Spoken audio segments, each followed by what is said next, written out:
Imagine standing on the brink of fulfilling the biggest dream of your life, only to find out at the last moment that everything you believed in was just an illusion. Maybe you've faced a similar disappointment before or felt lost, unsure if you could ever trust in love again. But what if, amidst the ruins of that dream, a new chance emerged, a fresh start you never thought possible? Today you'll hear the story of Alice, a woman who learned to rebuild her life and trust in love once more, this time, a real love. If you've ever believed in second chances or know what it's like to make a comeback, this story is for you.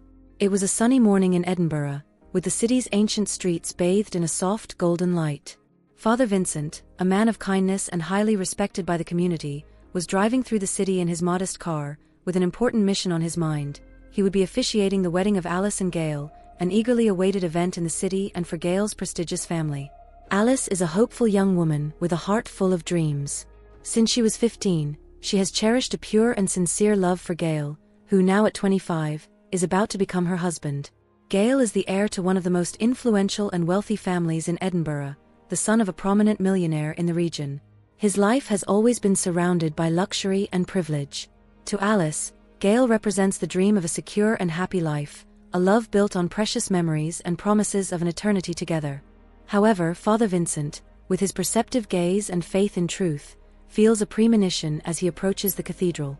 Along the way, he spots Gail's car parked on an isolated road by a wooded area. Curious and somewhat concerned, he draws closer, and upon looking through the window, he is stunned by what he sees. Gail, the groom, is in an intimate moment with another woman, completely absorbed, as if nothing else mattered. Father Vincent's heart tightens. He knows he cannot allow a marriage to begin with such a betrayal. With this weight on his heart, he arrives at the cathedral, where guests are waiting eagerly, and Alice in her wedding dress, glows with an innocence that contrasts sharply with the dark secret the priest now carries. The ceremony begins, but at the crucial moment, Father Vincent takes a deep breath and interrupts. With a firm voice, filled with compassion, he declares, "I object." Silence fills the room, and everyone turns to the priest, surprised by the interruption. Alice, confused and in shock, looks to Father Vincent for an explanation. With unshakable seriousness, he reveals that he saw Gail betraying her shortly before the ceremony. The news is devastating, and the guests are stunned. Gail, trying to defend himself, searches for excuses, but Alice, deeply hurt, cancels the wedding, leaving the cathedral with a broken heart. She walks away without looking back, abandoning the dreams of a life with Gail and the illusion that he was the man of her life. In the days that follow the disrupted ceremony, Alice's world is shattered. The small traditional city is abuzz, and everywhere she goes, every cafe, every street corner, people talk about nothing but the cancelled wedding. The scandal grows beyond what she ever imagined, and news of Gail's betrayal spreads, bringing deep embarrassment upon his prestigious family. Alice tries to hide from the unwanted attention, but there is no escape from the gossip. Her phone rings constantly, friends, family, even distant acquaintances call, trying to understand what really happened. The weight of people's looks, filled with pity or curiosity, becomes overwhelming. As if the daily torment weren't enough, Gail, still unwilling to let go, seeks reconciliation. He sends letters, messages, and tries to see her. To him, it was all a mistake, a thoughtless slip. Gail begs for a second chance, to build the life they had planned. But Alice finds herself even more lost, unsure of whom to trust. The memories of every moment they shared and the promises he made still echo in her mind. Gail was her first love, and she thought he would be the only one. Now, however, she feels only a heavy sadness and a despair that seems endless. Days go by, and Alice realizes that each second in that city breaks her heart a little more. She can't imagine rebuilding her life in a place where all that remains are pieces of a shattered dream. Amidst the confusion, a decision emerges. She needs to leave. Far away, to a place where no one knows who she is or what happened. Without warning anyone, Alice packs her bags and buys a one-way ticket to Barcelona. As she says goodbye to her hometown, she feels the weight of her choice, but also a small thread of hope that in another place, she might begin again and perhaps find some peace for her wounded heart. Upon arriving in Barcelona, Alice was embraced by the city's vibrant and welcoming atmosphere. The lively streets, cozy cafes, the stunning architecture, all seemed to invite her to forget, even if just a little, the pain she had left behind.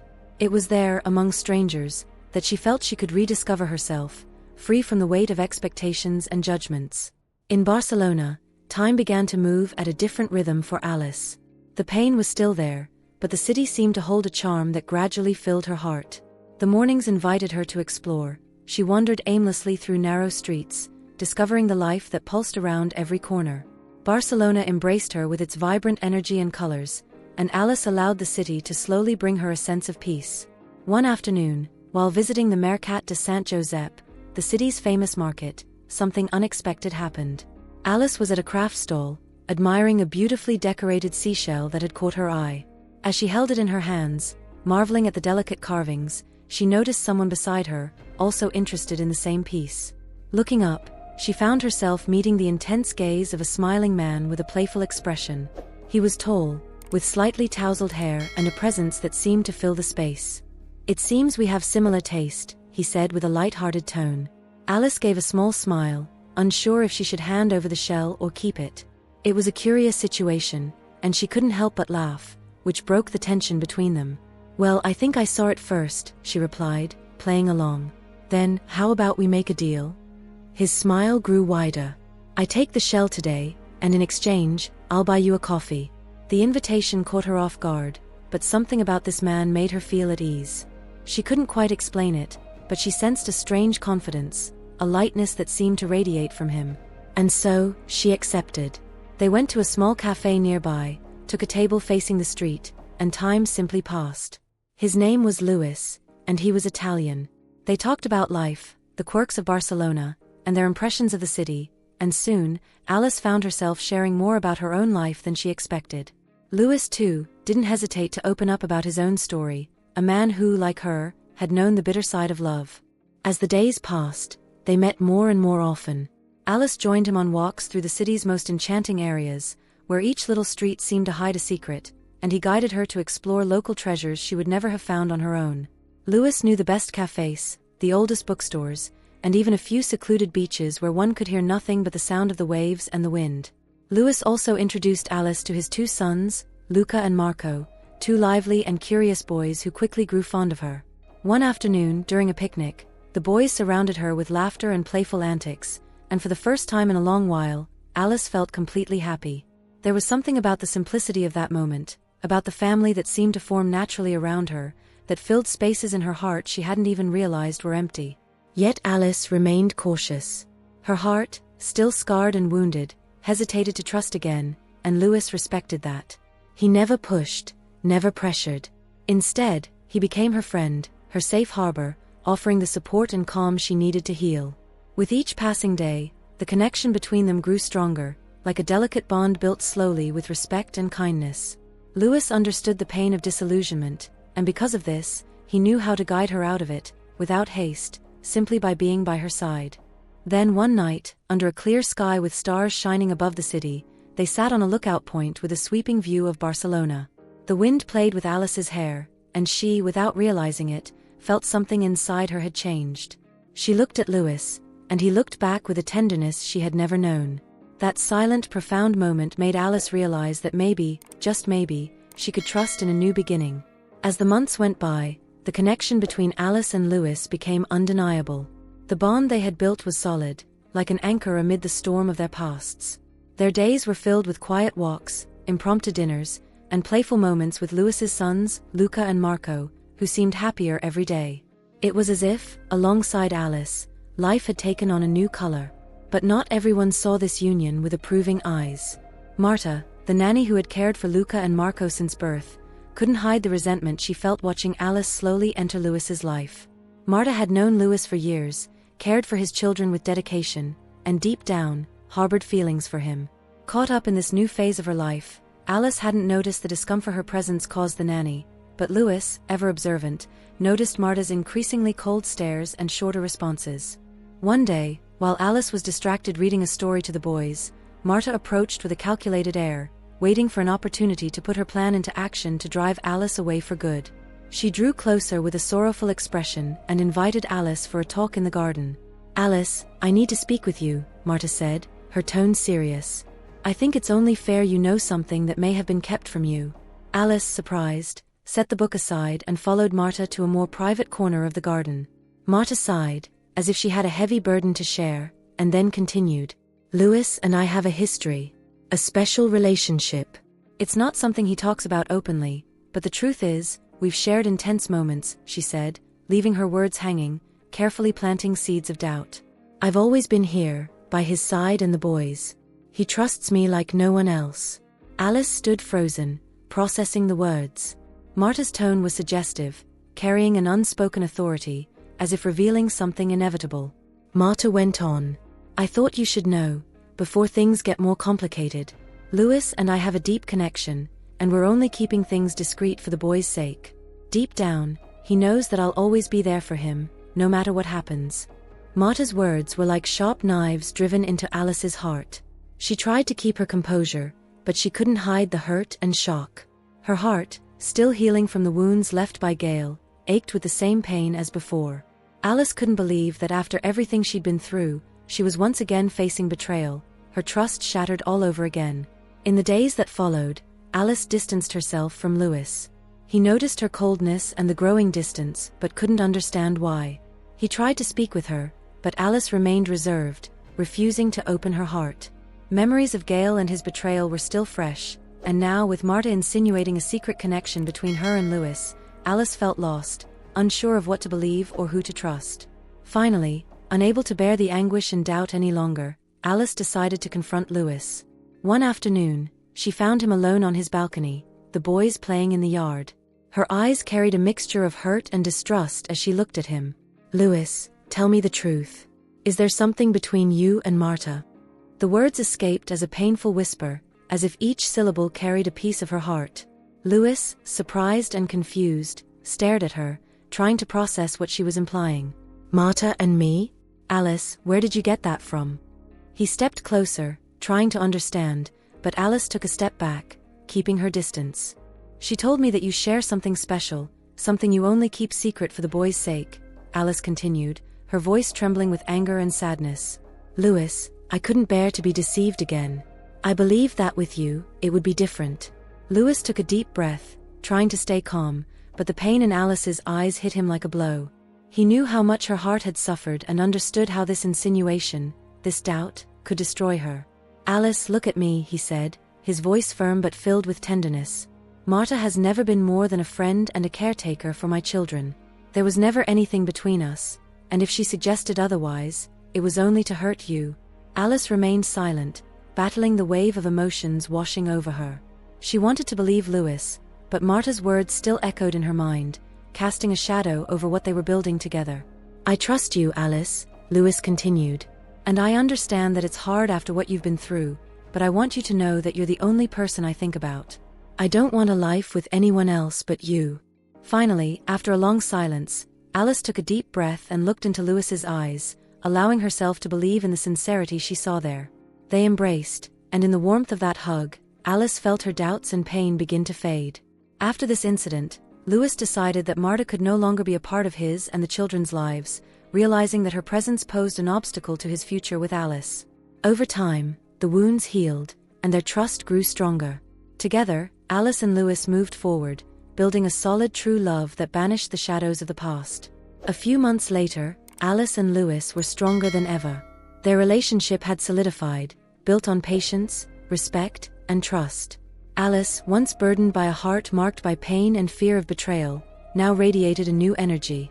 She was not only in love but, for the first time, believed she had found a genuine love that strengthened her and made her want something even greater with Louis by her side. One calm evening, as they walked along the beach, Alice felt an urge she couldn't ignore.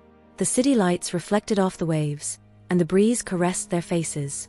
She stopped, took Louis's hand, and with a determined smile, looked at him with a sparkle in her eyes. Louis, I know this might seem a bit unconventional, but, she took a deep breath, laughing at her own courage, I want you to marry me.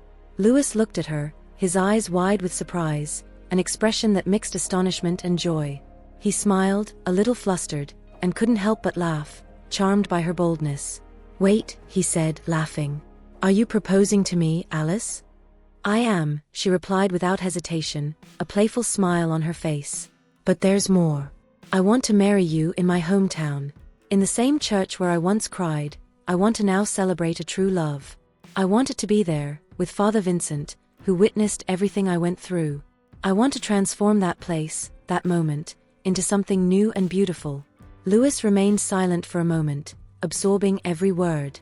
He gently held Alice's face and looked at her intently, as if trying to capture that moment forever. "Alice, you truly are astonishing," he whispered, his eyes full of tenderness. "I never imagined that, after everything, I would be so lucky to find someone like you. Of course, I accept. And nothing would make me happier than going to your hometown to seal our love exactly the way you want." Alice's return to her hometown was different from what she had once imagined. This time, she was hand in hand with someone who made her feel safe, and all the looks and memories that once seemed oppressive now felt like mere details. She was with Lewis, and that was enough. On the wedding day, the cathedral was bathed in the gentle morning light, and Father Vincent, who had witnessed her journey from the beginning, waited with an emotional smile. There before him, Alice and Lewis were ready to give new meaning to the altar where, one day, she had watched her hopes shatter. As Alice walked down the aisle, all the ghosts of her past seemed to vanish, replaced by the certainty that, by Lewis's side, she had finally found the love she had been searching for. Father Vincent began the ceremony, and as he spoke, the light in Alice's eyes reflected a new chapter, one in which she was whole and complete. Lewis held her hand and, looking deeply into her eyes, made his vow of eternal love. Then, with a smile and genuine joy, he said, "Alice, you have transformed my life. You made me believe in something I thought I had lost. I promise here and now that I will always be by your side, that every day with you will be a choice, a joy, and an honor." When Father Vincent finally said the awaited words, "You may now kiss the bride," the couple moved closer, and Lewis kissed her with the passion of someone who had finally found his home. When Gale heard that Alice had returned to town to get married, he couldn't believe it. On the day of the wedding, he went to the church, hidden among the guests, hoping to witness an old wound reopened. But instead, he saw something completely different. Alice walked down the aisle beside Lewis with a happiness and peace he had never seen before. On her face was a light Gale knew he could never have awakened. Watching them exchange vows of love, Gale understood a hard truth. True love isn't built on empty promises or selfishness, but on respect, trust, and selflessness. With one last look full of regret and newfound understanding, Gale left the church. He finally accepted that Alice was happy and that her decision to move forward was, in truth, the real love he had never known how to give. At peace with this reality, Gale went on his way, while Alice and Lewis, united, began a new life filled with love and sincerity. And so, in the very place where Alice once experienced pain, she now celebrated love in its purest and truest form. The cathedral, a silent witness, became the stage for a new story, one of rebirth and genuine love.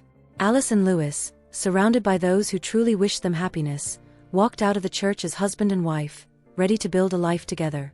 In that moment, Alice looked back and, with a smile, felt that all the pieces of her heart had finally come together.